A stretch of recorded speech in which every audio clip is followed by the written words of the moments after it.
চায়ের পাতার মধ্যে করে সে ইয়াবা সাপ্লাই করে।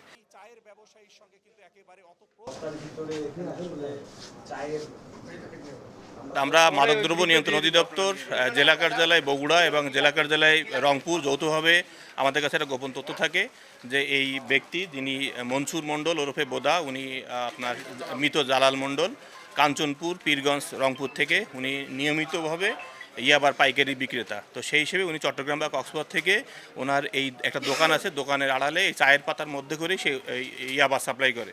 তো আমরা ইতোমধ্যে এই তথ্য সংগ্রহ করে আজকে আমরা এই সিভিলে বিভিন্ন ছদ্মবেশে এলাকা অবস্থান করি এবং উনি যখন সকালে কুরিয়ারটা আসার পরে রিসিভ করতে আসে তখন ওনাকে হাতে নাতে গ্রেপ্তার করি এবং আপনাদের উপস্থিতিতে আমরা যে আলামত উদ্ধার করলাম এটা প্রাথমিকভাবে আমাদের কাছে ইয়াবা, এটি আপনারা দেখছেন যে এটি ইয়াবা, এই যে ইয়াবা চায়ের ব্যাগের মধ্যে থেকে উদ্ধার করেছি এবং আমরা এখানে 12,000 ইয়াবা পেয়েছি এবং উনি ব্যক্তি পাশাপাশি এই ইয়াবা কোথা থেকে আসে এবং উনি কাদের কাছে সেল করে আমাদের কাছে যে তথ্য আছে সেই অনুযায়ী আমরা আইনানুগ ব্যবস্থা গ্রহণ করবো। এটি সদর থানার মধ্যে তো এটি কাছে যে তথ্য আছে আমরা সেই তথ্য নিয়ে যাচাই বাছাই করছি, এর সাথে আর কে জড়িত সেগুলো আমরা আইনের আওতায় নিয়ে আসবো। আপনারা আমাদের প্রতি আস্থা রাখেন।